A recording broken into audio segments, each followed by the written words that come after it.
Gaulapar stadium फिर खतरे की जद में आ गया है। बृहस्पतिवार की रात हुई बारिश के चलते नदी से लगे 250 मीटर के हिस्से में भूधसाव हो रहा है। गेट नंबर 2 को जोड़ने वाली सड़क और ड्रेनेज का 4 मीटर हिस्सा नदी में समा चुका है। पश्चिमी छोर की पार्किंग के 6 मीटर के दायरे में दरारें आ गई हैं। शुक्रवार की शाम को बारिश का सिलसिला फिर शुरू होने से स्टेडियम को और अधिक नुकसान होने की आशंका बनी हुई है। बीते 2 साल में गौला नदी स्टेडियम की 2.4 हेक्टेयर जमीन को निगल चुकी है।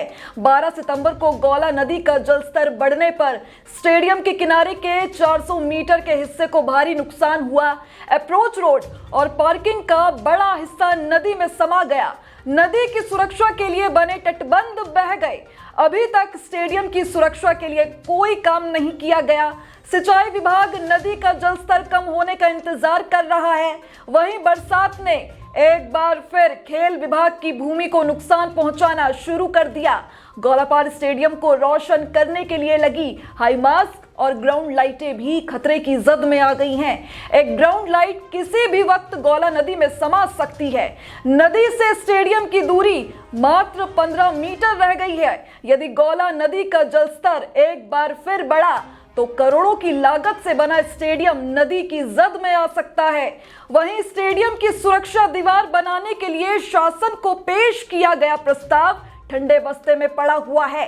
सिंचाई विभाग की ओर से तैयार किए गए 20 करोड़ के प्रस्ताव को पूर्व में टीएसी की मंजूरी मिली, लेकिन इस प्रस्ताव के तहत गौलापार स्टेडियम की जमीन रिकवर होना मुमकिन नहीं है। इसे देखते हुए 65 करोड़ की लागत से नया प्रस्ताव पेश किया गया, लेकिन प्रस्ताव की लागत अधिक होने की वजह से इस पर फिर से विचार किया जाना है। खेल विभाग, सिंचाई विभाग और वित्त विभाग की ओर से प्रस्ताव को मंथन किया जा रहा है।